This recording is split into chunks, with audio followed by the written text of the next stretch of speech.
ये देखो यहाँ पे लिखा हुआ है ना विद ग्रेट एडमिरेशन। अब कई बार मैं पूछता हूँ कम्युनिटी टैब के अंदर, तो बच्चे कमेंट करते हैं सर प्रेपोजिशनल फ्रेज है, प्रेपोजिशनल क्लोज है। वो नहीं हो सकती ना मेरे भाई। क्यों नहीं होगी? क्योंकि विद ग्रेट एडमिरेशन तो आ रहा है, विद हमारे पास में ऑब्वियसली एक प्रेपोजिशन है, लेकिन ये विद ग्रेट एडमिरेशन पूरे में ये ग्रुप ऑफ वर्ड्स है ना। ग्रुप ऑफ वर्ड्स क्या बात करता है वो बताओ। एक पर्टिकुलर वर्ड पे फोकस मत करो, क्योंकि ना ही तो ये पर्टिकुलर वर्ड एक प्रिपोजिशन है ना, ना ही ये एक पूरी नाउन है, ना ही ये ग्रेट। अगर अलग अलग करोगे इसको तब जाके आपको समझ आएगी भाई अलग अलग तो ये बनते हैं।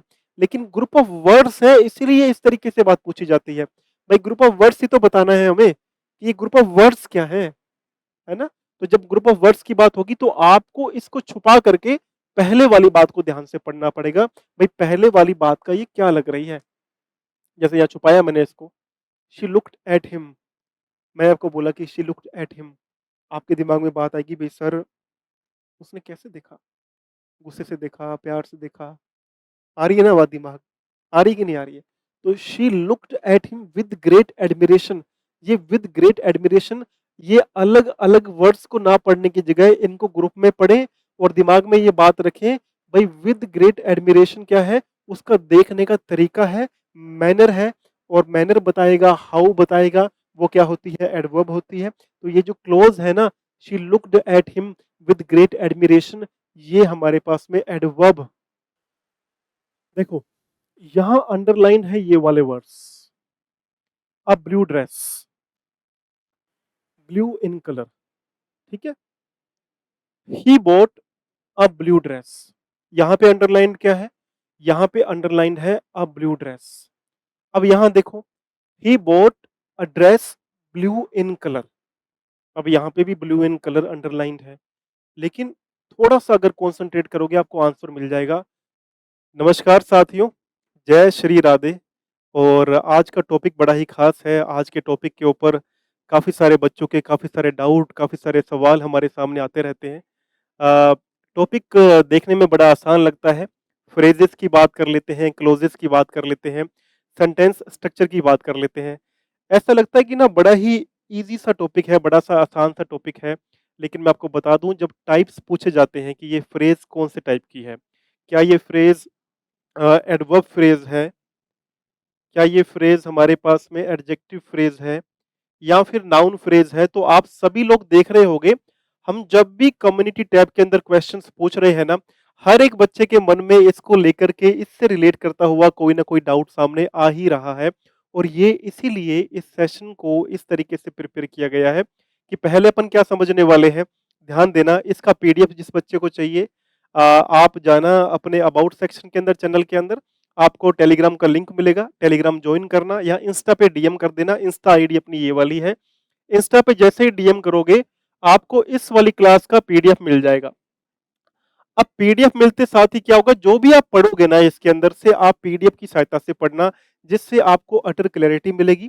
बिकॉज इसमें क्या होगा, एक तो हम लोग समझेंगे भाई फ्रेज, क्लोज और ये सेंटेंसेस क्या होते हैं, डिफरेंस क्या होता है। जब आप लोग अपने टीचिंग एग्जाम की प्रिपरेशन करते हो, एसएससी में तो अभी ये पैटर्न पूछने लगे हैं, लेकिन टीचिंग एग्जाम की जब आप प्रिपरेशन करते हो, this pattern has been asked so many times. ये पैटर्न इतनी बार पूछा गया है that we need to realise, हमें समझना होगा कि बड़े ही आराम से समझना है, धैर्य से समझेंगे। भाई फ्रेज क्या होती है, क्लोज क्या होती है, एक सेंटेंस क्या होता है, हर एक बात को बड़ा प्यार से समझेंगे और फिर उसी से रिलेटेड क्वेश्चंस अपन करते चले जाएंगे। ठीक है जी। तो एक बार सभी बोल दो मेरे साथ में, बांके बिहारी लाल की जय, बोलो श्री वृंदावन धाम की जय। कई दिनों से मैं बीमार चल रहा हूँ, बट बच्चों के लिए कुछ ना कुछ करने के लिए ब, मतलब ऐसा रहता है। तो आपका प्रेम प्यार इस सेशन को मिलना चाहिए, दूर दराज आपके आसपास के गांव तक ये पहुंचना चाहिए, है ना। आप मुझे अपना बड़ा भाई मान करके और इस तरीके से ही आप इसको आगे भेज सकते हैं। ठीक है।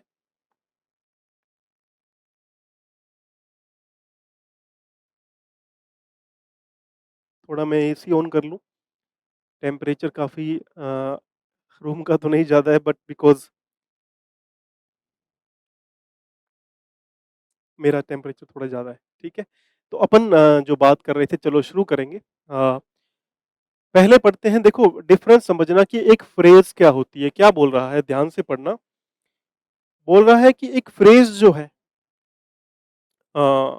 एक फ्रेज जो है, a group of words that gives partial meaning, एक ग्रुप ऑफ वर्ड्स है जो पार्शियल मीनिंग देता है, and does not contain a subject plus finite verb. यानी एक जो फ्रेज है वो ग्रुप ऑफ वर्ड्स होता है जो पार्शियल मीनिंग देगा, यानी कंप्लीट मीनिंग नहीं देगा, कंप्लीट सेंस नहीं बनाएगा।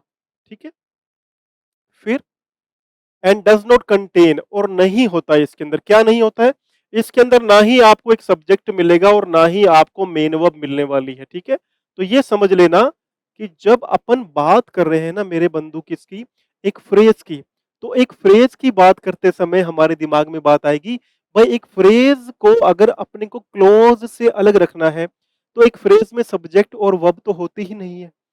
यानी ये ऐसे ग्रुप ऑफ वर्ड्स होते हैं जिसमें ना ही तो सब्जेक्ट है, सब्जेक्ट यानी काम को करने वाला, ना ही तो आपको कर्ता मिलेगा, काम को करने वाला मिलेगा। अब जब काम को करने वाला ही नहीं है, है तो लॉजिकली बात है भाई, लॉजिक है इसके अंदर, जब कार्य को करने वाला ही नहीं है हमारे पास में, तो हमारे पास में फिर वर्ब भी नहीं आएगी। तो यहाँ इसमें कर्ता भी नहीं है और इसमें कर्म भी नहीं है, इसमें दोनों ही नहीं है, वो बोलते हैं, उसे बोलते हैं फ्रेज। ठीक है, एग्जाम्पल देखते हैं, देखो यहां मैंने लिखा in the morning, in the morning, क्या इसमें कोई सब्जेक्ट है, क्या इसमें कोई वर्ब है, नहीं है, लेकिन ये ग्रुप ऑफ वर्ड्स है ना। अगर ये मान लो अकेला मॉर्निंग होता, मैं बोलता मॉर्निंग, है ना, मैंने बोला मॉर्निंग ले लो, मैंने बोला इवनिंग हो गया, मैं बोल रहा हूं कि नाइट हो गया, तो आपको ये क्लैरिटी मिलेगी, भाई मॉर्निंग, इवनिंग, नाइट, ये तो ऐसे वर्ड्स हैं जो नाउन है ना, इवनिंग भी नाउन है, नाइट भी नाउन है, मॉर्निंग भी नाउन है। बट लुक एट हेयर, यहां ध्यान से देखिए, इन द मॉर्निंग, इसमें एक वर्ड मॉर्निंग है, फिर हमारे पास में डिटर्मिनर भी आ रहा है, फिर एक प्रेपोजिशन भी आ रही है, यानी ये ग्रुप ऑफ वर्ड्स है। लेकिन अगर मैं आपको बोलता हूं इन द मॉर्निंग, तो आपके दिमाग में सवाल नहीं आएगा क्या, सर क्या in the morning, in the morning में क्या हुआ, है ना, सवाल आएगा ना। इसका मतलब ये है कि एक फ्रेज खुद का कभी भी कंप्लीट सेंस नहीं बनाती है, आपके दिमाग में कोई ना कोई बात वो छोड़ के चली जाएगी। आगे देखें, अ टोल बिल्डिंग, एक बहुत बड़ी बिल्डिंग, अ टोल बिल्डिंग, अब बहुत बड़ी बिल्डिंग, अब बिल्डिंग भी नाउन है, लेकिन फिर तीन चार वर्ड्स आगे, ये ग्रुप ऑफ वर्ड्स है और जो खुद का मीनिंग नहीं बना रहे हैं, तो ये क्या है, एक फ्रेज है। विद अ स्माइल, ठीक है, अब विद अ स्माइल में भी देखो, ये भी एक फ्रेज है जो खुद का मीनिंग नहीं बना रही है। देख रहे हो भाई, यहाँ पे विद आ रहा है, प्रेपोजिशन है, डिटर्मिनर आ रहा है, नाउन आ रही है, विद अ स्माइल, है ना। लेकिन इन तीनों एग्जाम्पल्स में आपको कहीं पर भी आपने नोट किया हो, कहीं पर भी आपको एक सब्जेक्ट और एक वर्ब देखने को नहीं मिल रही है। हेंस प्रूव्ड, इससे साबित होता है कि एक जो फ्रेज होती है ना, वो एक तो ग्रुप ऑफ वर्ड्स, ऐसे ग्रुप ऑफ वर्ड्स होते हैं जो खुद का पूरा मीनिंग नहीं देते। दूसरी सबसे खास बात मेरे साथी समझना, कि फ्रेज को अगर आप एक क्लोज से अलग समझना चाहो, तो इसमें ना ही तो सब्जेक्ट है और ना ही वर्ब है। जब सब्जेक्ट और वर्ब है ही नहीं इसके अंदर, तो ये क्लोज से अपने आप ही अलग होती चली जाएगी। बट यहाँ समझने वाली बात पता क्या होगी, जब एक फ्रेज तो आप समझ जाओगे, मैंने पहले बोला कि फ्रेज को आइडेंटिफिकेशन आप लोग कर लोगे, व्हाट इज द फ्रेज, आपके दिमाग में बात आ जाएगी भाई फ्रेज क्या चीज होती है ना। लेकिन आपको ये अंडरस्टैंडिंग करना, भाई एडवर्बियल फ्रेज कौन सी है, एडजेक्टिव फ्रेज कौन सी है, नाउन फ्रेज कौन सी है, इसको डिटरमाइन करना बहुत ही डिफिकल्ट टास्क है। ऐसा लगता है बहुत आसान सा काम है, क्या है फ्रेज, क्या है क्लोज, क्या है सेंटेंसेस, बट जब ग्राउंड लेवल पे टाइप्स पूछे जाते हैं ना, तब बहुत खतरनाक हो जाते हैं ये। तब इनको समझना, बड़े बड़े धुरंधर भी कई बार इनके अंदर मार खा जाते हैं, because of the style of asking questions. क्योंकि क्वेश्चंस पूछे ही इस प्रकार से जाएंगे कि आपके लिए लगेगा कि ये हम लोग किस प्रकार से कर रहे हैं, हमें ये टाइप समझ क्यों नहीं आ रहा है। ये क्वेश्चंस आपके माइंड में आना शुरू हो जाएंगे, और वहां पर बहुत ज्यादा इंपॉर्टेंट रहता है समझना कि किस प्रकार से एडवर्ब, किस प्रकार से नाउन, किस प्रकार से एडजेक्टिव फ्रेज काम करेगी। ठीक है, जब सब कैटेगरी करेंगे, जब क्वेश्चंस करेंगे, वहां पर आपको इसकी भी बहुत ज्यादा क्लैरिटी मिल जाएगी। अपने आप नेचुरल सी बात है, क्वेश्चंस करेंगे तो क्लैरिटी तो मिलनी मिलनी है ना। अब देखो, एक दो बातें यहां से समझना। आ, मैं आपको थोड़ा सा एक क्वेश्चन के साथ यहाँ पर छोड़ता हूँ। हम आगे बढ़े, आगे हम लोग बढ़ेंगे, बट मैं यहाँ पर एक लाइन लिखता हूँ, जैसे ही फिनिश्ड हिज टास्क। ठीक है, अब मैं यहाँ पर एक और लिखूंगा, ही finished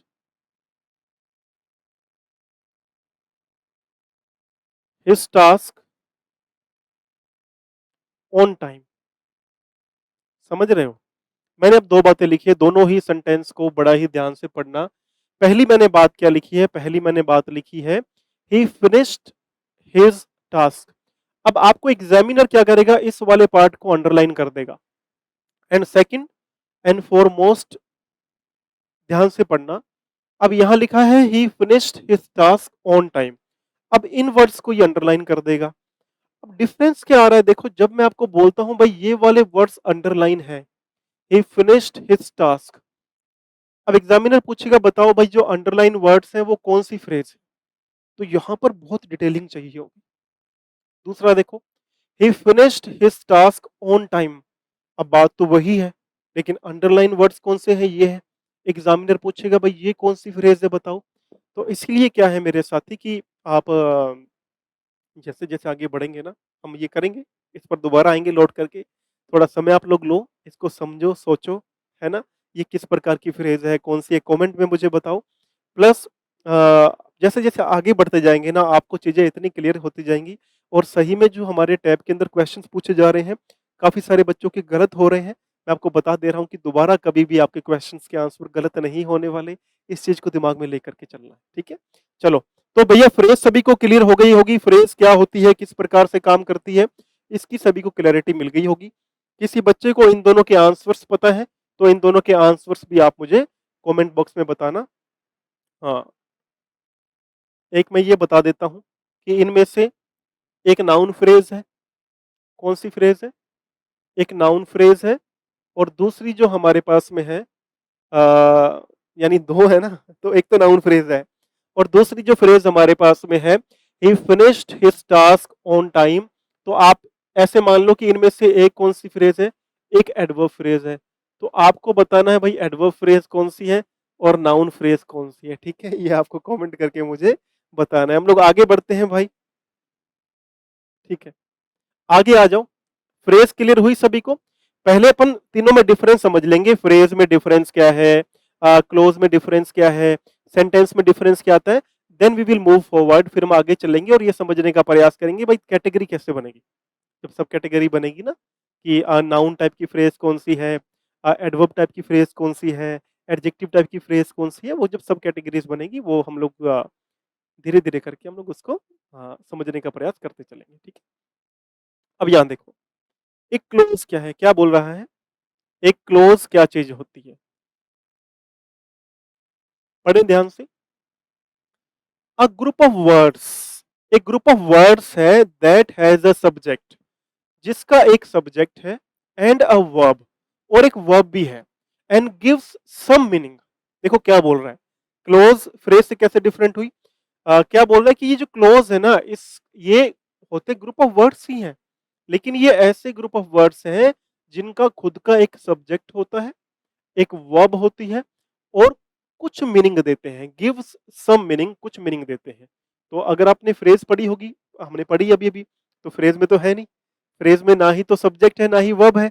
but when we are trying to understand a clause, आप देख रहे हो एक क्लोज में एक सब्जेक्ट भी है और एक वर्ब भी है। तो एक सिंपल डिफरेंट आपको पता चल गया भाई, अगर अपन को डिफरेंशिएट करना है, वी नीड टू डिफरेंशिएट। आप लोग अंडरस्टैंड कर पा रहे होंगे भाई, हाँ फ्रेज से क्लोज इस प्रकार से अलग होती है, ठीक है। अब समझो मजे की बात, यहां ये समझना है हमारे लिए, टास्क हमारे लिए क्या है, बोल क्या रहा है, गिव्स सम मीनिंग, कुछ मीनिंग देती है। क्या बोल रहा है? कुछ मीनिंग देती है। और ये बात बड़ी ही इंपॉर्टेंट है, कुछ मीनिंग देती है, यानी कभी तो क्या सेंस देगी, कभी कंप्लीट मीनिंग देगी, है ना, और कभी मीनिंग कैसा देगी, कभी मीनिंग देगी इनकम्प्लीट, यानी कभी मीनिंग आएगा कंप्लीट और कभी मीनिंग आएगा इनकम्प्लीट। अच्छा देखना मजे की बात समझना, आपने 2 वर्ड और सुने होंगे। आपने एक वर्ड ऐसे सुना होगा मेन क्लोज, सुना होगा। एक वर्ड आपने ये सुना होगा सबऑर्डिनेट, ठीक है? तो एक वर्ड आपने ये सुना होगा मेन क्लोज होती है, एक वर्ड आपने सुना होगा सबऑर्डिनेट क्लोज होती है। अब बस इतना सा पकड़ लेना, जो खुद का कंप्लीट मीनिंग देगी, वो कौन-सी क्लोज है, वो मेन क्लोज है। जो इनकम्प्लीट मीनिंग होगा, जिसका अर्थ नहीं निकलेगा, वो कौन-सी क्लोज होगी, वो सबऑर्डिनेट क्लोज होगी, यानी कि सहायक क्लोज होगी, सहायता करने वाली होगी। अच्छा, यहीं पर एक बहुत बड़ा पेच और छुपा हुआ है। पेच क्या है? कई बार आप लोग 1-2 वर्ड और भी सुनते हो इन्हीं की तरीके से। आप एक सुनते हो भाई, एक तो है कौन-सी? एक है हमारे पास में इंडिपेंडेंट, ठीक है? और एक आप क्या सुनते हो? और एक है डिपेंडेंट। यानी आप समझो बात को, समझने का प्रयास करना। भई मेन क्लॉज़ के लिए ही वर्ड आता है इंडिपेंडेंट, यानी मेन यानी कि मुख्य, और इंडिपेंडेंट यानी कि जो खुद पे निर्भर करती है, खुद का मीनिंग बनाती है। तो जो कंप्लीट मीनिंग बनाएगी क्लॉज़ वो कौन-सी है? मेन क्लॉज़ है, इंडिपेंडेंट क्लॉज़ है, उससे किसी की सहायता नहीं चाहिए। लेकिन जो इनकम्प्लीट है, ऑब्वियस सी बात है इनकम्प्लीट क्लॉज़ को ही क्या बोलेंगे?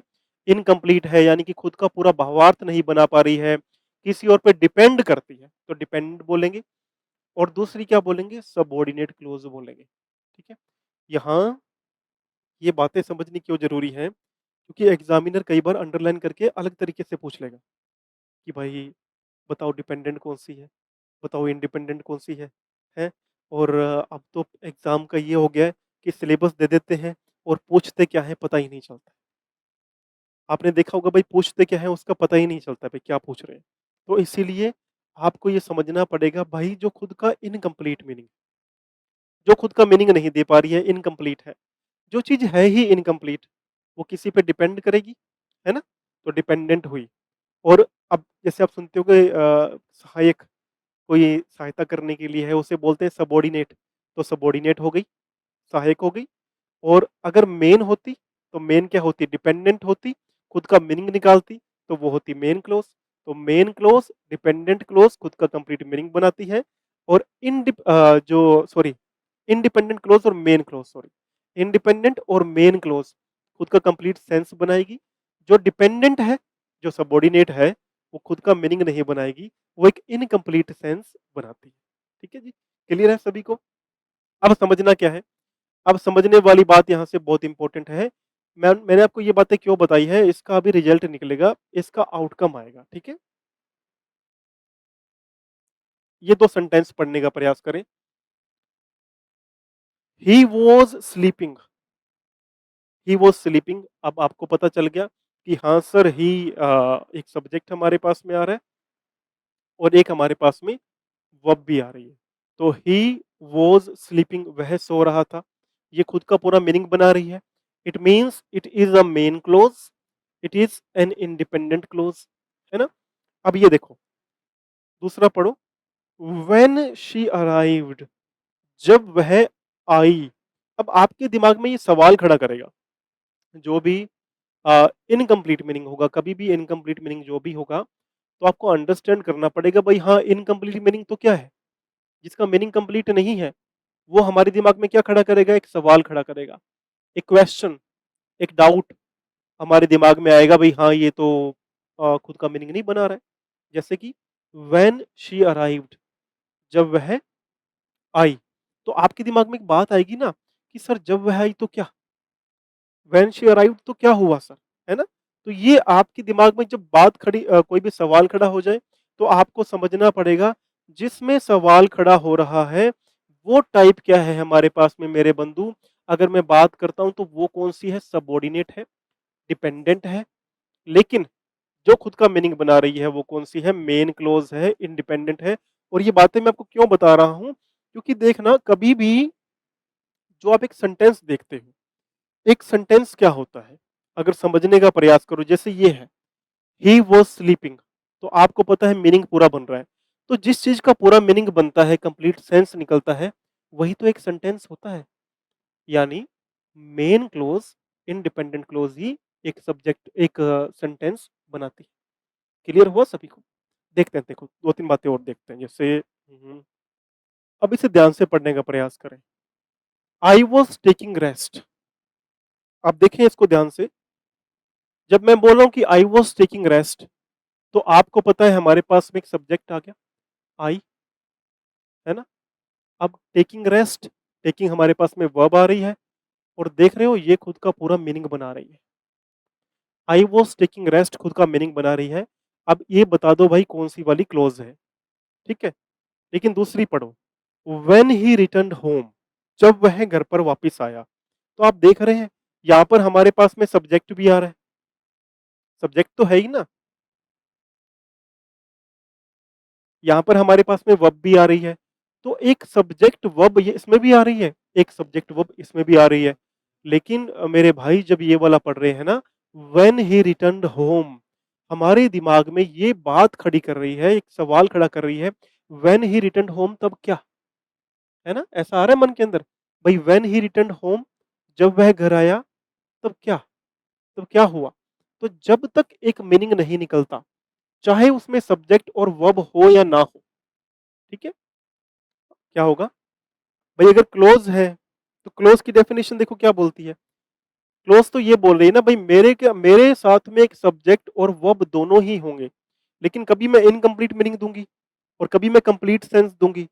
जब मैं कंप्लीट सेंस दूंगी या ऐसा निकले भाई कंप्लीट सेंस आएगा इस चीज का, तब वो कौन सी है? वो मेन क्लोज है ना? लेकिन डिपेंडेंट भी क्या होती है? डिपेंडेंट का भी एक सब्जेक्ट और एक वर्ब तो होती ही है क्लोज के अंदर, बट वो खुद का मीनिंग पूरा नहीं दे पाती। तो ये डिफरेंट है। ये डिफरेंस है एक फ्रेज और एक क्लोज के बीच में। यहाँ तक बात हुई हमारी। अभी आगे जैसे-जैसे चलेंगे, आपको मैं क्लैरिटी देता हुआ चलूँगा। अब देखो,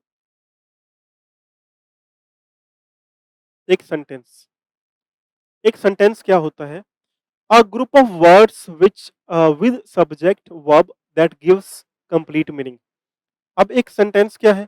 एक सेंटेंस एक ग्रुप ऑफ वर्ड्स है, वही बात है। विद सब्जेक्ट और वर्ब, इसमें सब्जेक्ट और वर्ब भी होती है। दैट गिव्स कंप्लीट मीनिंग, लेकिन ये क्या कर रहा है? ये खुद का पूरा मीनिंग दे रहा है। क्लियर है भाई सभी को? एक सब्जेक्ट और वर्ब होने के बावजूद भी अगर उसका पूरा मीनिंग निकल रहा है, तो वो एक सेंटेंस है। है ना? तो अ, वैसे तो क्या होता है, जैसे आप लोग लर्न करते हैं ना कि किस प्रकार से we need to communicate in English, we need to learn English. जब हम लोग ये बातें सीखने का उस स्टेप पर होते हैं, तब भी एक सेंटेंस की फॉर्मेशन बहुत ज़रूरी होती है। आपने कई स्टेजेस पर ऐसा देखा होगा कि स्कूल्स के अंदर हमें सबसे पहले क्या सिखाया जाता था? How to frame a sentence. एक सेंटेंस को फ्रेम कैसे करना है? तो एक सेंटेंस को फ्रेम करना है तो सिंपल सी बात है, एक सब्जेक्ट भी चाहिए होगा, एक वर्ब चाहिए होगी, है ना? तो ये क्या बोल रहा है कि ये ग्रुप ऑफ वर्ड्स हैं जिनमें सब्जेक्ट और वर्ब होता है और खुद का पूरा मीनिंग ये देते हैं। जैसे देखो यहाँ पर क्या लिखा हुआ है, रोहन इज प्लेइंग। रोहन हमारा क्या आ गया? एक सब्जेक्ट है, ठीक है? और प्लेइंग हमारे पास में क्या है? प्लेइंग हमारे पास में एक वर्ब है। तो रोहन इज प्लेइंग, रोहन खेल रहा है, इसमें पूरा मीनिंग निकल रहा है, कोई डाउट वाली बात ही नहीं है। सेकंड देखो, they went to school yesterday. They हमारे पास में क्या आया? सब्जेक्ट आया। वेंट गो की सेकंड फॉर्म है। They went to school yesterday, वह कल स्कूल गए। तो जब आपने ये पढ़ा, they went to school yesterday, आपको पता चला भाई वे कल स्कूल गए, तो ये भी पूरा मीनिंग निकाल रहा है। तो जो बात सब्जेक्ट और वर्ब होने के बाद में पूरा मीनिंग मीनिंग निकाले अपना, वो क्या बनेगी? वो एक सेंटेंस का रूप वो बनेगी। क्लियर है भाई सभी को? तो ऐसे करते आपको पता लगा भाई हाँ, एक फ्रेज ऐसी होती है, एक क्लोज क्या होती है, एक हमारे पास में सेंटेंस क्या होता है, ये आपको डिफरेंस करना आ जाएगा। बट यहाँ पर समझने वाली बात क्या है? ऑफ कोर्स देखोगे ना कि Rohan is playing, they went to school yesterday, और यहाँ थोड़ा पीछे आओ, ये ही वॉज स्लीपिंग। क्या ही वॉज स्लीपिंग? और इस वाली बात में मैं आपको क्यों बता रहा हूं, ताकि आपको कभी भी कोई दिक्कत ना आए। Rohan is playing, he was sleeping और रोहन इज प्लेइंग, क्या ये दोनों में कोई डिफरेंस है? कुछ डिफरेंस है इनके अंदर? तो रोहन इज प्लेइंग, ये भी खुद एक सब्जेक्ट, एक सेंटेंस है पूरा का पूरा कि रोहन खेल रहा है। एंड ही इज प्लेइंग, या ही इज स्लीपिंग था, ही इज स्लीपिंग, तो वो भी क्या खुद के अंदर पूरा का पूरा एक मीनिंग फॉर्म कर रहा है ना। तो जो भी मीनिंग फॉर्म करता है, जो मीनिंग फॉर्म करता है, वो एक मेन क्लोज होती है, और एक मेन क्लोज ही एक सेंटेंस बनता है। अगर आपको आइडिया हो गया हो मैं क्या बोलना चाह रहा हूँ भाई, दो प्रकार की क्लोजेस थी। फ्रेज तो एक अलग सिनारियो है, फ्रेज तो खुद का ना ही सब्जेक्ट है ना वर्ब है, तो क्लैरिटी मिल जाएगी फ्रेज में और क्लोज में डिफरेंस पता करने के अंदर। बट जब आओगे भाई एक क्लोज और सेंटेंस में डिफरेंस पता करने के अंदर, तब हमें इतना आइडिया होना चाहिए भाई जिसमें सब्जेक्ट और वर्ब होती है वो क्लोज होती है। ऐसी क्लोज जो खुद का पूरा मीनिंग बनाती है वो मेन क्लोज होती है, और वही क्या बनती है? सेंटेंस बनती है। और ऐसी क्लोज जो खुद का पूरा मीनिंग नहीं बनाती है, इनकम्प्लीट सेंस देती है, तो वो क्या होती है? वो डिपेंडेंट होती है, वो सबऑर्डिनेट होती है, वो सहायक होती है, वो क्लोज की क्लोज रह जाती है। और ये जो मेन क्लोज होती है वो क्या बन जाती है? वो सेंटेंस बन जाती है। जैसे स्कूल्स में क्या होता है, नहीं होता भाई ये दो, वैसे तो मैं बोलता हूँ कि बच्चा कोई भी ऐसा नहीं होता, कोई इंटेलिजेंट है कोई ऐसा है, सब बच्चे क्या है इक्वली अच्छे होते हैं, सब बहुत बढ़िया बच्चे होते हैं। बट मैं अगर आपको ये बात इस प्रकार से बोल दूं, मान लो कि मैं आपको इस प्रकार से ये बात बोल दी मैंने कि भाई दो प्रकार के स्कूल में बच्चे है ना, और मान लो एक बच्चा है जो वो भी इंटेलिजेंट, दूसरा बच्चा भी इंटेलिजेंट, एक बच्चा आगे निकल करके ये दोनों फर्स्ट क्लास में पढ़ रहे हैं, फर्स्ट में पढ़ते पढ़ते एक बच्चा सेकंड क्लास में पहुंच गया है। तो जो सेकंड क्लास में बच्चा पहुंच गया वो कैसे पहुंचा? क्योंकि वो थोड़ा बहुत इस बच्चे से थोड़ा बहुत कुछ ना कुछ उसके पास में एक्स्ट्रा था। तो आप यही समझ लें भाई क्लोज जो है वो दो प्रकार के बच्चे हैं, और दोनों में से एक बच्चे के पास में क्या है? पूरा का पूरा मीनिंग है, इसलिए वो सेंटेंस बन जाता है। एक बच्चे के पास में पूरा मीनिंग नहीं है, इसलिए फिर वो सेंटेंस नहीं बन पाता, वो सिर्फ क्लोज रह जाता है। ठीक है? ठीक है। तो अपने को हर बात को बड़े ही तरीके से पढ़ना पड़ेगा अगर सही में ना, ये तो चलो क्लोज हो गई, फ्रेज हो गई, सेंटेंस हो गए, ये थोड़ा थोड़ा आइडिया आपको हो गया होगा, मैंने बड़ा ही आराम से आपको बताने का प्रयास किया है। लेकिन जो एक्चुअल क्वेश्चंस टाइप आएंगे भाई, एक जो हमारे पास में फ्रेज की सब कैटेगरीज हैं, जो हमारे पास में क्लोजेस की सब कैटेगरीज हैं, आप समझिए आपके एक आएगा अपने पास में MHM करके एक टॉपिक आता है आपका, मॉडिफायर, हेड वर्ड मॉडिफायर, वो चीजें जो होती हैं ना, वो कंसेप्ट यहीं आकर पे क्लियर होते हैं, वो कंसेप्ट आपको यहीं पर आकर के समझ में आएंगे।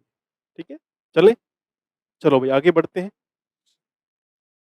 देखो, सब टाइप्स ऑफ फ्रेजेस, ये बहुत खतरनाक चीज है, और यहीं से आपको क्लोजेस पर भी पकड़ बनानी है। एक बारी में पकड़ बनाएंगे दोनों के ऊपर, फिर करेंगे क्वेश्चंस, लेवल 1 के क्वेश्चंस, अभी भी लेवल 2 वाले नहीं करेंगे, लेवल 1 वाले ही करेंगे। लेवल 2 फिर एक क्लास बनाएंगे जिसमें सिर्फ क्वेश्चंस ही करेंगे। ठीक है, देखो क्या कह रहा है, सब टाइप्स ऑफ फ्रेजेस। अब ये फ्रेजेस की सब टाइप्स हैं। एक क्या बोल रहा है, एक आती है नाउन फ्रेज, एक आती है एडजेक्टिव फ्रेज, एक आएगी एडवर्ब फ्रेज, एक आएगी प्रेपोजिशनल फ्रेज। अब जो प्रेपोजिशनल फ्रेज है ना, इसको एक बार आप सीन से बाहर निकाल दो। कारण क्या है? दो बातें समझना, एक तो होता है फॉर्म, फॉर्म मतलब क्या होता है? रूप। एक होता है फंक्शन, फंक्शन क्या होता है? कार्य। तो एग्जामिनर कभी भी आपसे फॉर्म नहीं पूछता है, कभी भी आपसे फॉर्म नहीं पूछेगा। भाई ये फॉर्म कौन सी है, क्या ये नाउन फ्रेज की फॉर्म है, क्या ये एडजेक्टिव फ्रेज की फॉर्म है, क्या ये एडवर्ब फ्रेज की फॉर्म है? एग्जामिनर आपसे यही पूछता है कि गिवन जो अंडरलाइन वर्ड्स है वो किस टाइप की फ्रेज है। तो वो क्या पूछता है? फंक्शन पूछता है, कार्य पूछता है। तो ये जो प्रेपोजिशनल फ्रेज होती है ना, ये तीनों कार्य करती है। ये एडजेक्टिव फ्रेज भी बन जाएगी, एडवर्ब फ्रेज भी बन जाएगी, नाउन फ्रेज भी बन जाएगी। वो उसके जो कार्य कर रही होगी फ्रेज, उस पर डिपेंड करेगा। ठीक है, तो इसको निकाल दो, इसमें कंफ्यूज नहीं होना। अब पढ़ो इन तीनों को ध्यान से। देखो पहले क्या बोल रहा है, फर्स्ट ऑफ ऑल हमारे पास में बोलने का प्रयास किया जा रहा है कि एक नाउन फ्रेज क्या होती है।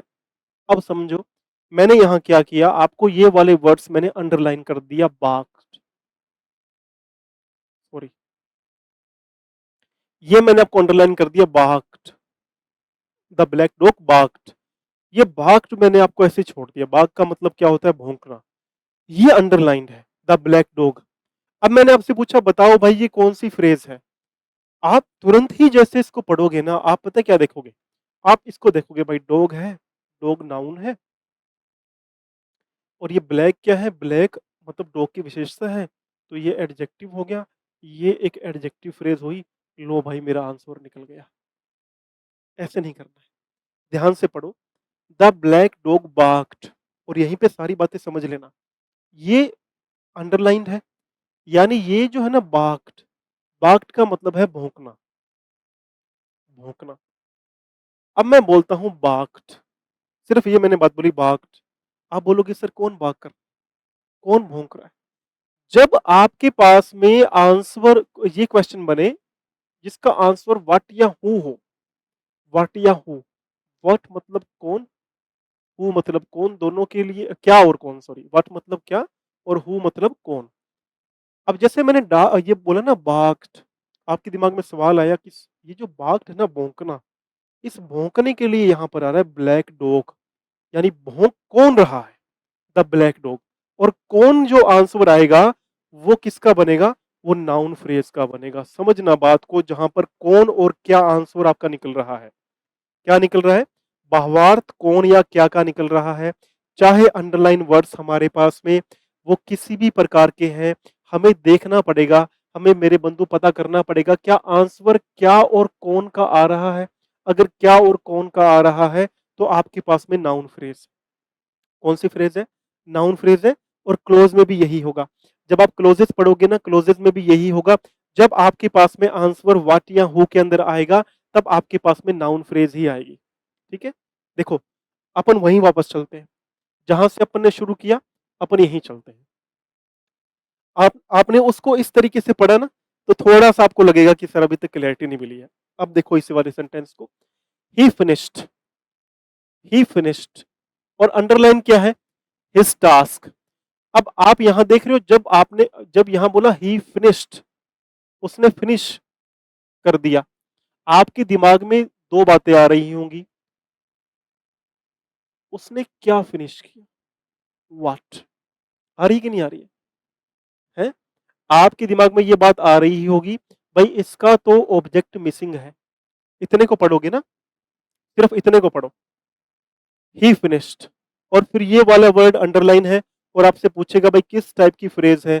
आप जब ये पढ़ोगे ही फिनिश्ड, आपके दिमाग में तुरंत ही सवाल आएगा, इसको पढ़ना मत, तुरंत सवाल आएगा, ही फिनिश्ड व्हाट। तो ये वाली जो फ्रेज है ना, ये व्हाट का आंसर दे रही है, इट मींस ये नाउन फ्रेज है। जब आंसर आपके पास में व्हाट या हु का आए, तो वो वाली फ्रेज या वो वाली क्लोज कौन सी बनती है, नाउन बनती है। मेरे बंधु इस बात को समझ लेना, ठीक है।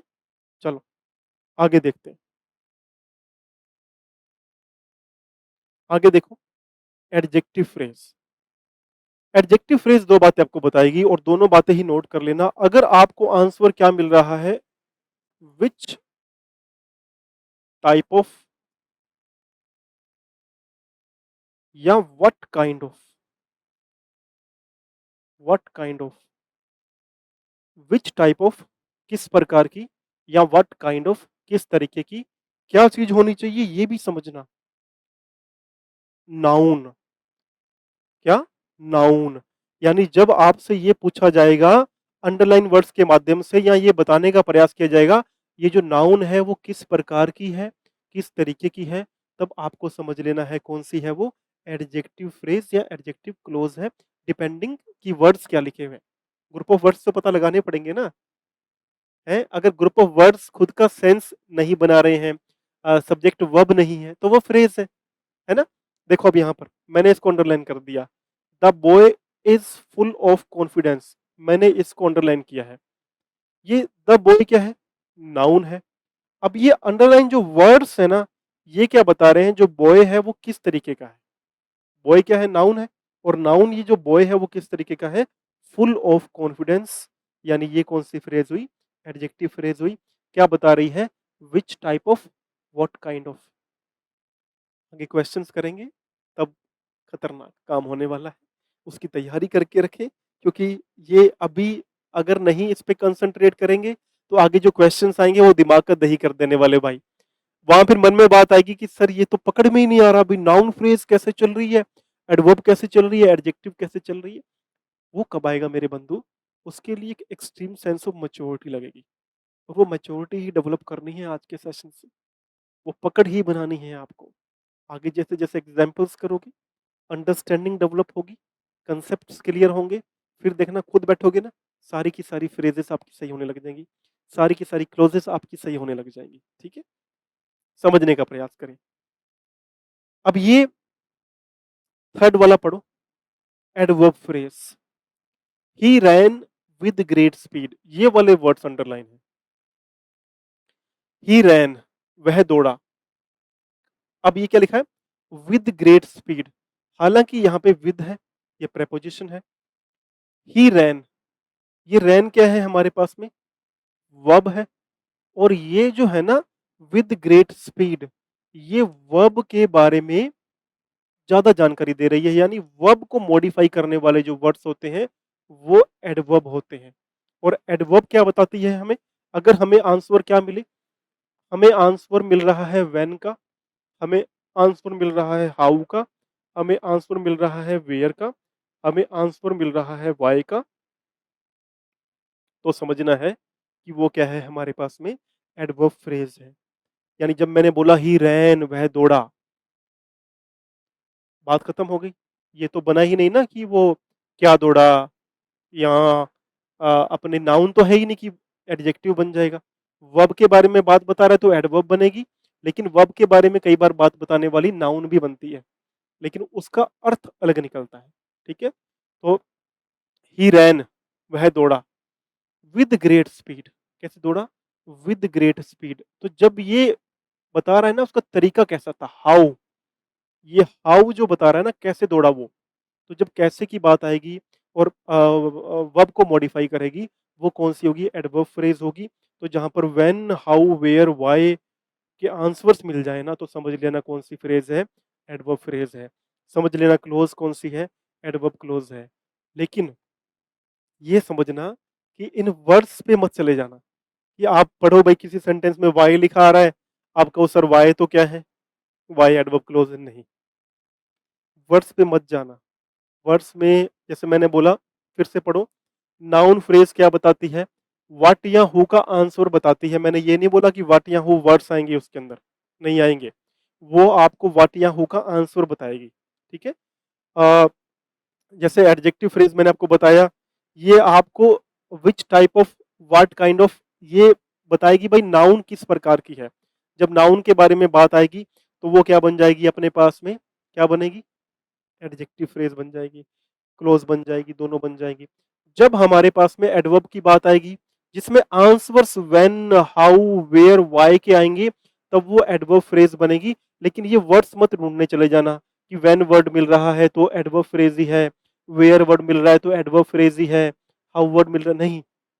इनके अर्थ, जैसे व्हेन का मतलब क्या होता है, व्हेन का मतलब होता है कब, हाउ का मतलब क्या होता है,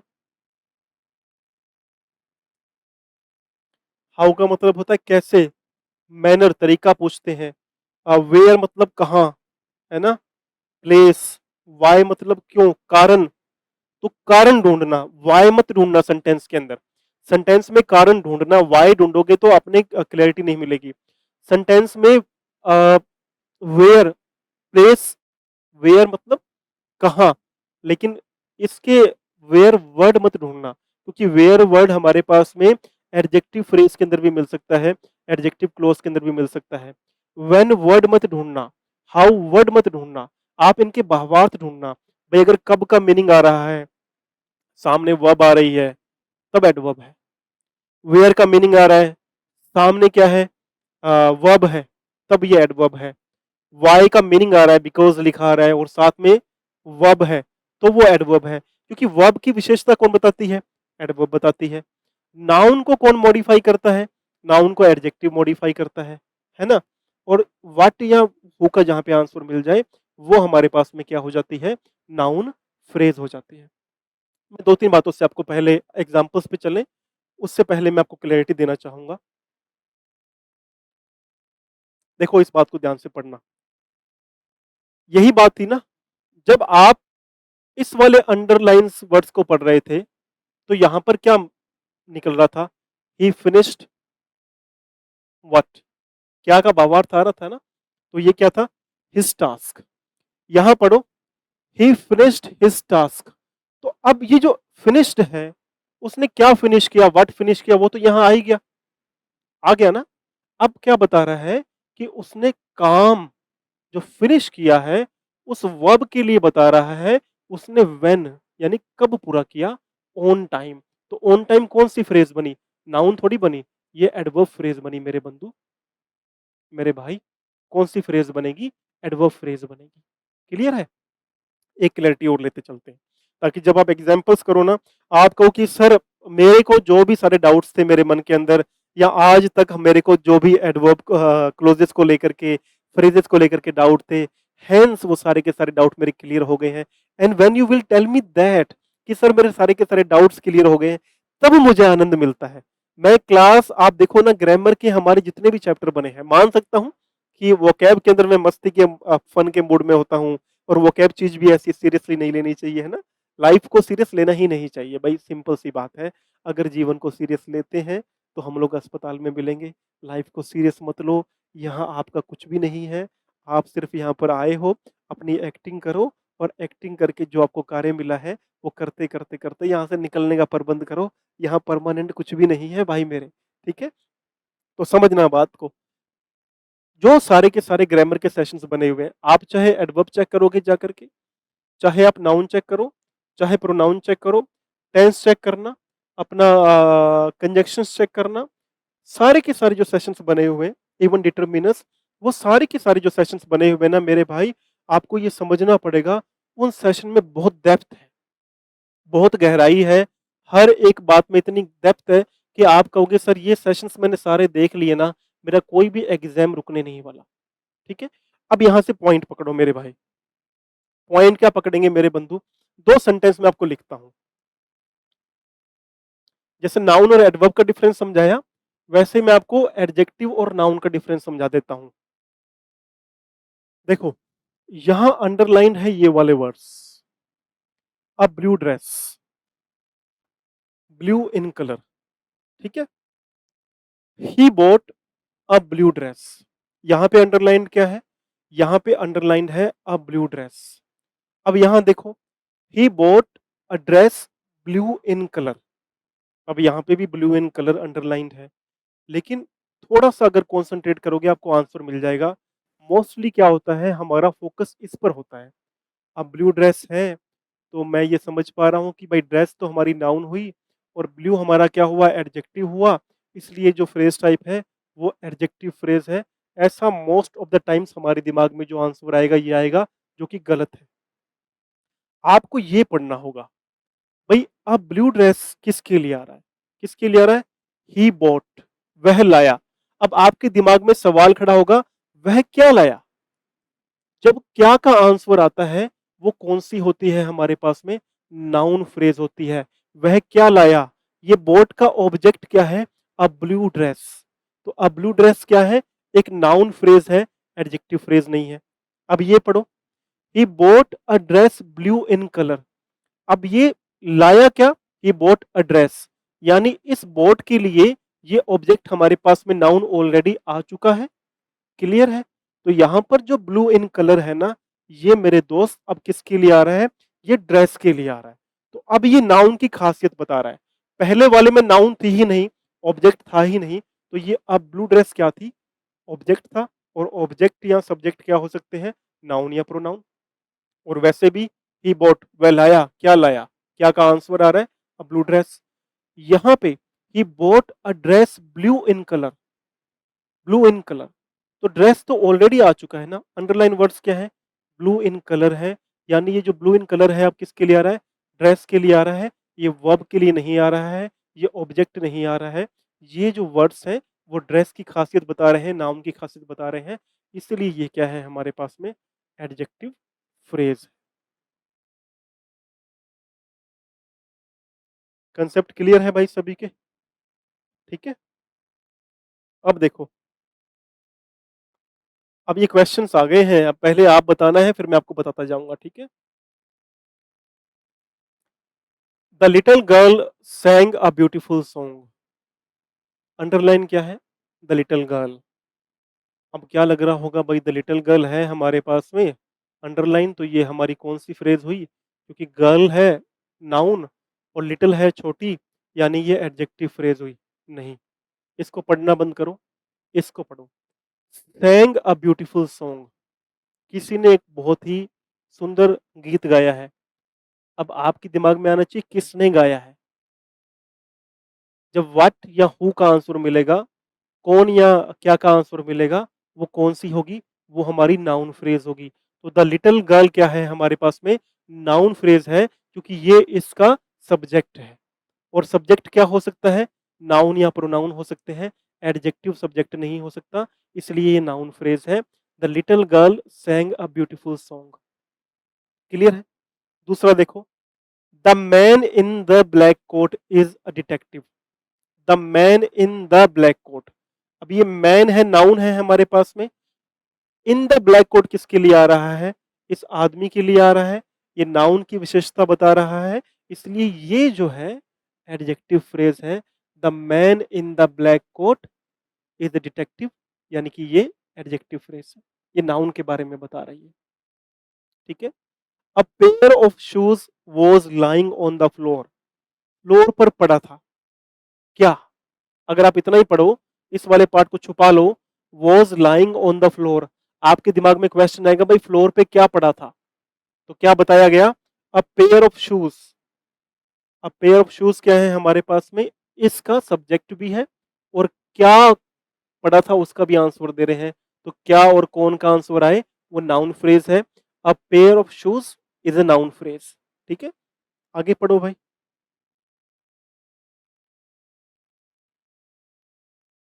शी लुक्ड एट हिम, उसने उसकी तरफ देखा। देखने का तरीका क्या था? मैनर क्या था? कैसे देखा? हाउ। जब मैंने आपको क्या बोला कि आंसर किसके मिलेंगे? हाउ के, व्हेन के, वाई के, वेयर के आंसर्स मिलेंगे ना, वो क्या होगी हमारे पास में? एडवर्ब फ्रेज होगी। बट ये कहीं ये मत कर देना कि ये वर्ड सेंटेंस में है तो यही एडवर्ब फ्रेज होगी, नहीं, इनका मीनिंग निकलेगा, ये वर्ड्स होने से नहीं है। ठीक है, तो अब देखो क्या है, शी लुक्ड एट हिम, उसने उसकी तरफ देखा। देखने का तरीका क्या था? और वर्ब के लिए बता रहा है, वर्ब यानी देखने का तरीका क्या है? विद ग्रेट एडमिरेशन, यानी कि ये कौन सी फ्रेज हुई हमारे पास में? Adverb phrase. क्लियर है भाई सभी को? आगे देखते हैं। The group of dancers performed wonderfully. Performed wonderfully, दिमाग में बात आ रही है भाई किसने परफॉर्म किया?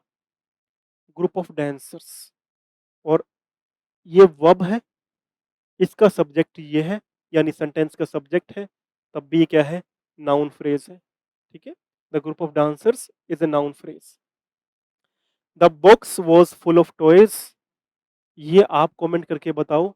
The box was full of toys, ये कौन सी फ्रेज है? क्या ये नाउन फ्रेज है, क्या एडवर्ब फ्रेज है, या फिर एडजेक्टिव फ्रेज? क्लियर है भाई सभी को?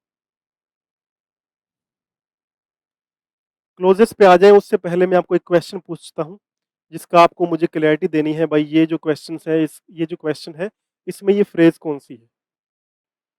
और ये है आपके अंडरलाइन वर्ड्स।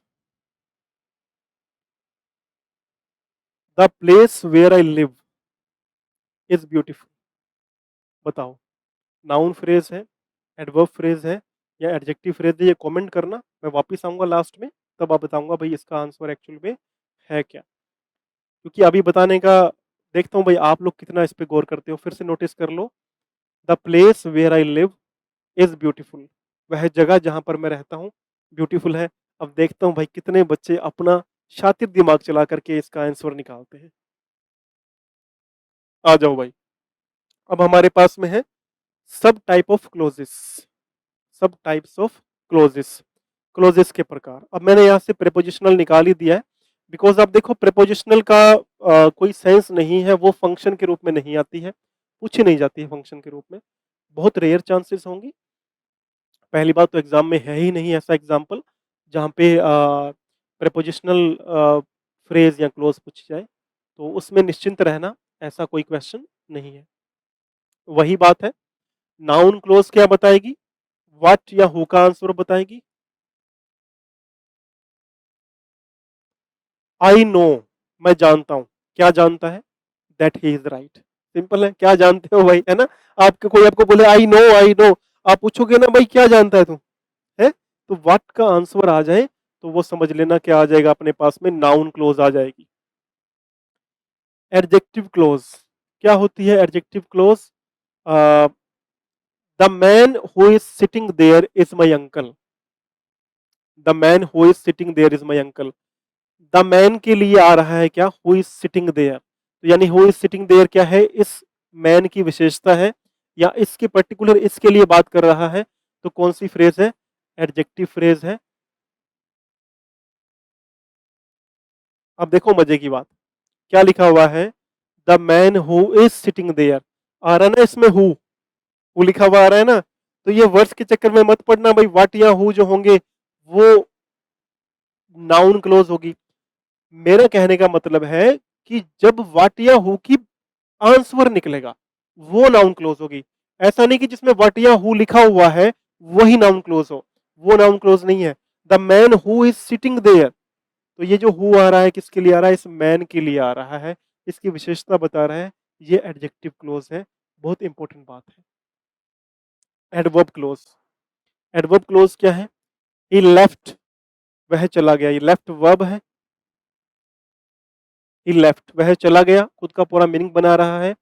अंडरलाइन वर्ड्स क्या है, because he was tired, because he was tired, यानी वह क्यों गया, उसके जाने का रीजन क्या था, कारण क्या था, वाई का मीनिंग आ रहा है, कारण बता रहा है, कौन सी फ्रेज होगी, एडवर्ब फ्रेज होगी।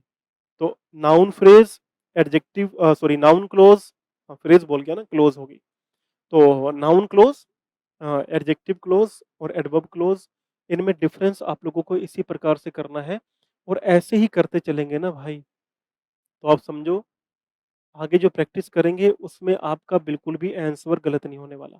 ठीक है, तो ये समझ लेना कि ये सिर्फ मैं जो बात बोल रहा हूँ उसमें मैं आपको ये नहीं बोल रहा कि हु और व्हाट जहां पर मिल जाए, नहीं, आपको हु या व्हाट का भावार्थ मिले तब नाउन क्लोज, जब आपको नाउन के बारे में बात पता चले तब एडजेक्टिव क्लोज, जब आपको वर्ब को मॉडिफाई करती हुई कोई बात पता चले, व्हेन, व्हाई, हाउ, वेयर, इसके भावार्थ दे, लेकिन वर्ब के लिए दे, किसके लिए दे, वर्ब के लिए दे। ठीक है, देखो कैसे, अब ये जो क्वेश्चन आपसे पूछा उस पे चल लेते हैं, the place where I live, अब वेयर तो यहां पे भी आ रहा है, तो अब वेयर आ रहा है तो ये नहीं कि अपने एडवर्ब मान लेंगे इसको, ये क्या बोल रहा है, the place where I live, ये प्लेस की बात बता रहा है, वेयर आई लिव, यानी ये इसकी खासियत बता रहा है नाउन की, तो ये क्या हुआ, ये एडजेक्टिव क्लोज हुई मेरे बंधु। क्लैरिटी है, कौन सी क्लोज हुई, एडजेक्टिव क्लोज हुई।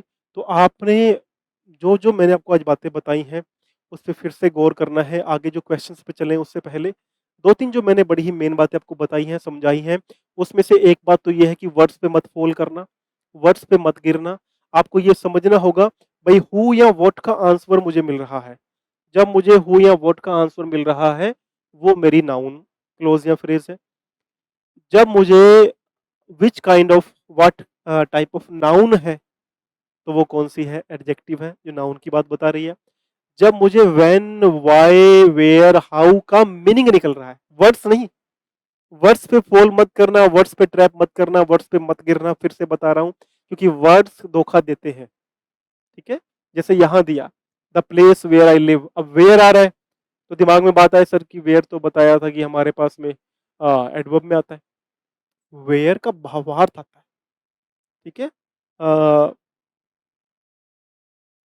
अब यहाँ पे जो वेयर है ये नाउन के लिए आ रहा है, the place where I live, ठीक है। अगर मैं इसी को ऐसे लिख देता हूँ, इसी बात को इस प्रकार से,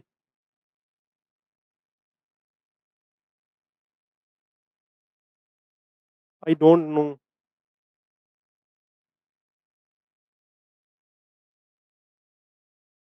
वेयर ही लिव्स, और इसको मैं अंडरलाइन करके पूछ लेता हूँ, बताओ भाई किस प्रकार की क्लोज है, I don't know where he lives. अब आप ये मत करना कि वेयर आ गया तो ये एडवर्ब बनेगी। अब ये आई डोंट नो का ऑब्जेक्ट है, मुझे नहीं पता, क्या नहीं पता, क्या का भावार्थ भी आ रहा है, और आई डोंट नो मैं नहीं जानता, क्या नहीं जानता, तो आई डोंट नो का ऑब्जेक्ट भी है, और ऑब्जेक्ट और सब्जेक्ट नाउन या प्रोनाउन ही हो सकते। कंसेप्ट क्लियर है क्या? I don't know where he lives, तो ये बातें बड़ी ही समझना, भावार्थ पकड़ने पड़ेंगे। यहाँ नाउन के लिए वेयर आ रहा है, वेयर आई लिव, तो ये अपने पास में एडजेक्टिव होगी। यहाँ पे आई डोंट नो का ऑब्जेक्ट है वेयर ही लिव्स, तो ये कौन सी हुई हमारे पास में? नाउन हुई। इसी प्रकार से एडवर्ब बन जाती है ना। तो वो अंडरस्टैंडिंग डेवलप करनी पड़ेगी, जैसे मैंने बिगिनिंग में बोला कि एक मैच्योरिटी आपको डेवलप करनी पड़ेगी, और वही इसका हाँ, भावार्थ। अच्छा, ये तो धोखा हो गया हमारे साथ में, ये तो पकड़ लोगे आप लोग पहले वाला तो है। चलो देखते हैं क्या लिखा हुआ है। I know that he is honest, बताओ भाई, पकड़ो फिर पता चले कौन कौन सा बच्चा इसका आंसर पकड़ता है। I know that he is honest, ये कौन सी क्लोज है? क्या ये एडजेक्टिव क्लोज है, क्या ये नाउन क्लोज है, या फिर ये हमारी एडवर्ब क्लोज है? I know that he is honest, I know what, ये आई नो का ऑब्जेक्ट है, तो ये इस चक्कर में मत जाना कि ही इज ऑनेस्ट लिखा हुआ है तो हमारे पास में ये एडजेक्टिव बन जाएगी, नहीं। ये आई नो का ऑब्जेक्ट है, I know what that he is honest, तो यहाँ पर व्हाट का भावार्थ भी आ रहा है और आई नो का ऑब्जेक्ट भी है, तो कौन सी है ये हमारे पास में? Noun clause. दूसरी, she left the room because she was hungry, ये लेफ्ट आ रहा है, लेफ्ट वर्ब है, ऑलरेडी हमारे पास में ऑब्जेक्ट आ चुका है, तो नाउन का तो मतलब खत्म हो गया। अब लेफ्ट क्यों करी, उसका रीजन वाई, कारण बता रही है, बिकॉज शी वॉज एंग्री, वो गुस्सा थी इसलिए वो जल्दी चली गई, इसलिए उसने रूम छोड़ दिया। तो ये हमारे पास में कौन सी क्लोज आ गई मेरे बंधु? ये हमारे पास में मेरे भाई आई एडवर्ब क्लोज, ठीक है। whoever whoever works hard will succeed, जो भी मेहनत करेगा सफल होगा। अब अब ये whoever works hard आ गया, इसको हटा दो एक बारी, विल सक्सीड को पढ़ो, विल सक्सीड सफल होगा। क्या बात आ रही है दिमाग में? सर कौन सफल होगा, कौन आ रहा है ना मन में, तो ये जो कौन का आंसर निकल रहा है ना, ये है whoever works hard, यानी इस कौन का, इसका सब्जेक्ट क्या है? सब्जेक्ट ये है, और सब्जेक्ट भी है, और हमें कौन का भी मिल रहा है, हु, वो का भावार्थ भी मिल रहा है, कौन सफल होगा, तो ऑब्वियसली कौन सी है हमारे पास में ये? Noun clause, noun clause. हाँ बता दो भाई। This is the place where I was born, this is the place where I was born. अब लग रहा है ना भाई वेयर है, जगह की बात आ रही है, एडवर्ब क्लोज होगी, है ना, जबकि ऐसा नहीं है, क्योंकि ये वेयर आई वॉज बोर्न को एक बार छुपा लो तो क्या आ रहा है? This is the place, place क्या है? नाउन, इस नाउन की खासियत बता रहा है वेयर आई वॉज बोर्न, तो ये कौन सी क्लोज हुई मेरे बंधु? एडजेक्टिव क्लोज हुई। वर्ड्स पे मत जाना, यहीं पर बहुत सारे बच्चे गलत करके आते हैं। आई विल कॉल यू, मैं तुम्हें बुलाऊंगा, दिमाग में बात आ ही रही होगी। व्हेन, तो व्हेन आ ही रहा है, वर्ड भी आ रहा है, और व्हेन का भावार्थ भी निकल रहा है, आई विल कॉल यू, मैं तुम्हें बुलाऊंगा, कब बुलाओगे, तो व्हेन का भावार्थ भी निकल रहा है, व्हेन आई रीच होम, तो ये कौन सी है? एडवर्ब क्लोज है। He failed because he didn't prepare, he failed because he didn't prepare, इसका आप मुझे बता देना भाई ये कौन सी वाली क्लोज है। आगे बढ़े भाई। आई don't know why she left early, मुझे नहीं पता कि वह जल्दी क्यों चली गई।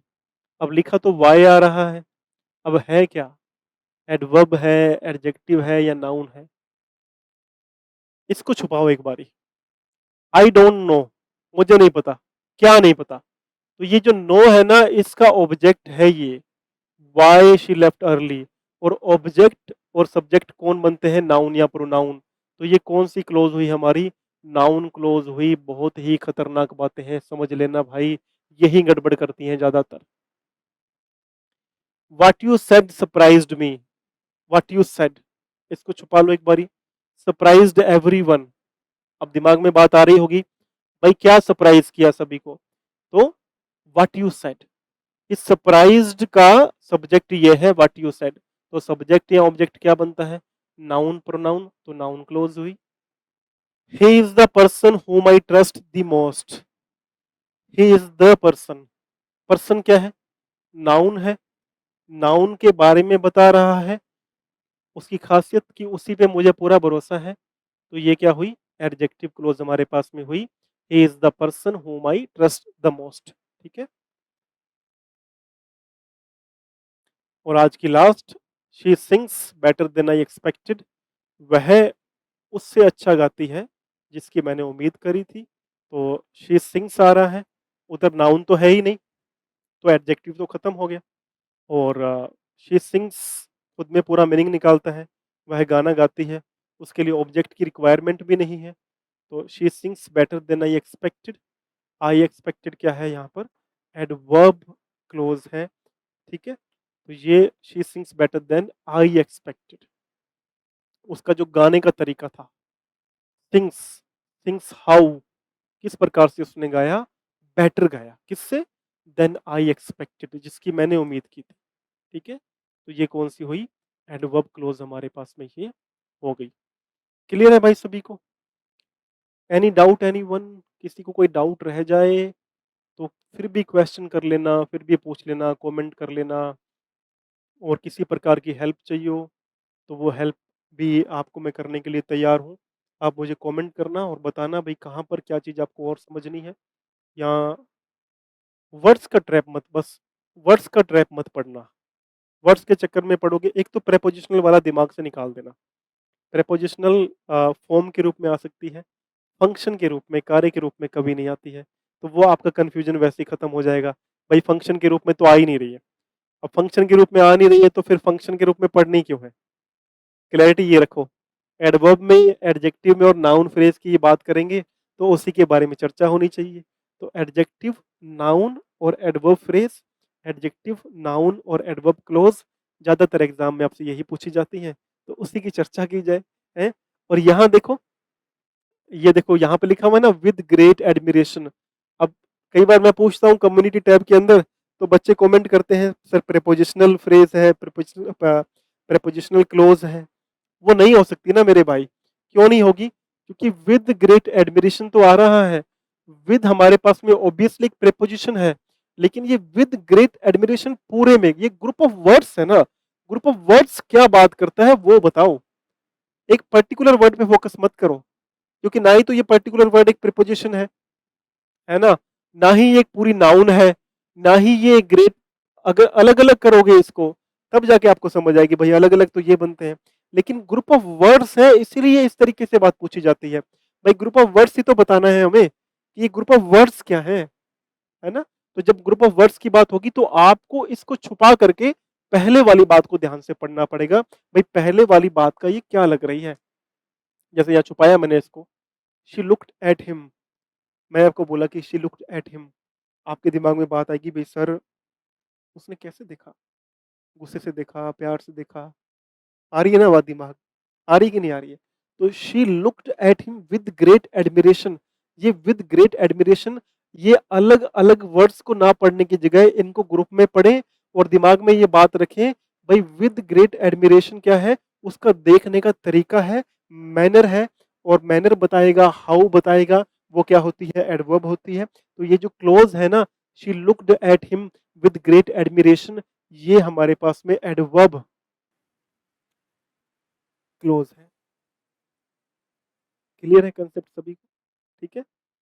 वैसे ही इनको ग्रुप ऑफ वर्ड्स के रूप में पढ़ा करो। The box was full of toys, ये बॉक्स ये बॉक्स कैसा था? What kind of? इसको छुपा दो। बॉक्स क्या है? नाउन है। अब नाउन के बारे में बताया जा रहा है कि ये बॉक्स किस प्रकार से है। तो बॉक्स कैसा है? फुल ऑफ टॉयज है। कैसा है? फुल ऑफ टॉयज है। The box is full of, the box was full of toys. आपका काम हो जाएगा। ठीक है। तो ये इनकी दो तीन बातें जो मैंने आपको बताई वैसे ही पढ़ना है। एक तो इनको अलग अलग मत पढ़ना, फर्स्ट ऑफ ऑल इनको अलग अलग नहीं पढ़ना है। अलग अलग पढ़ोगे तो आपके लिए काम गड़बड़ हो जाएगा। ये ग्रुप ऑफ वर्ड्स ही होते हैं।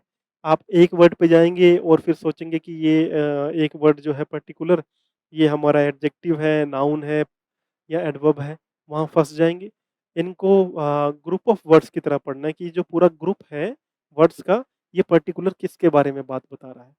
क्या ये हु बता रहा है? क्या ये व्हाट का आंसर बता रहा है? व्हाट का आंसर बता रहा है? क्या ये व्हेन, वेयर, हाउ, व्हाई का आंसर बता रहा है? कैसे, कहाँ, है ना? या फिर ये what kind of, what type of answer बता रहा है? किस प्रकार की है? कैसी नाउन है? ये बता रहा है। उस पे फोकस किया करो। उस पे फोकस करने से ही आपका आंसर अच्छा निकल जाएगा। ठीक है? तो आज का सेशन में यही है। ये लेवल फर्स्ट है। बिल्कुल सिंपल क्वेश्चंस थे, सिंपल कंसेप्ट्स थे। लेवल 2 के अंदर लेकर आऊँगा ओनली क्वेश्चंस। तब तक के लिए अगर आप जो भी करना चाहें करें। Do whatever you do man. ठीक है? सभी को जय श्री राधे। मिलेंगे नेक्स्ट सेशन में। Take care. Bye bye.